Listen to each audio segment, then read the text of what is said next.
Ngse pati fazai adum yenga lening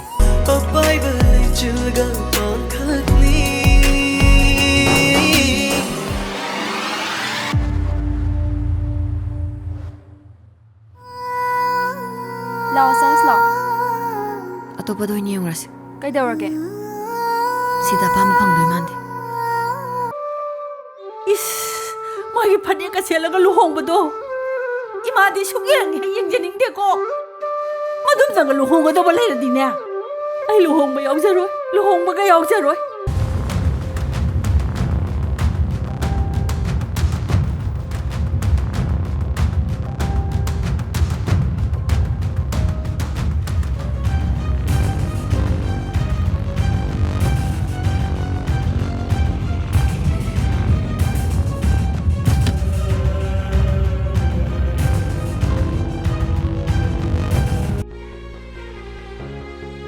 Molda chamina kibeto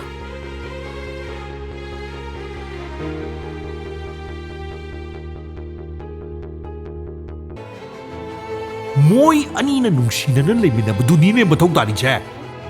ha ai khoina pami sisu moina nungsi sanana leminabadu natra haibani da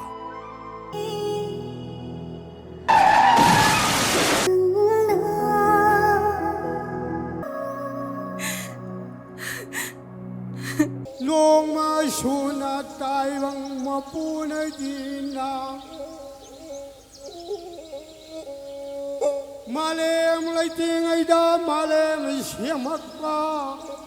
siamake koirau laiting aida koirau siamge taibang laiting aida taibang siamge haidana Lumina tha Pupu How kari haige karo kige chalo hore laibung do tumba da phaiso phasan supu ko hoi inghan ga nu ba ko hoi isu ne section na kaw ko makhong hek yobu ga ne laiba gat kadam cho hoi pupu chale lem na phang ba ga na ibeng ma ithan tan na ti lo doi she mayam yen na doi ne pa kharati ha pau ko si ba mi udana pa lol aga ne purei iba lamju lung rap a adu shu lem na phang pani dana Hema, liam na phang baga du dia hai nu he.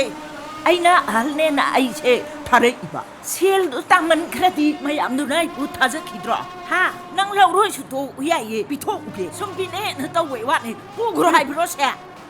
masigi nu pi sidi ba changwa se na pu khro se Sanga, ho piro se piro ai lai mong da ngai ram man ni. awat pa du na hayeng lo ro Ho, ai ngai man ni sa let ko.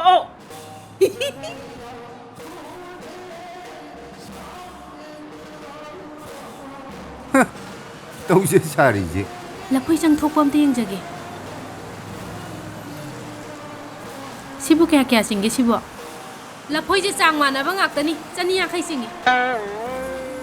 yamandra sidi kada deino da la heraw ba matam ni na ne si phau ba da ne phangna ba na te ai su ma pham sa ta na thirui ni lai gi pot lai ba da di ne mamman tikna ba ta hoi ba na te kaninga ba di ne thamoi seng na kalo ho yare si oi na lorgi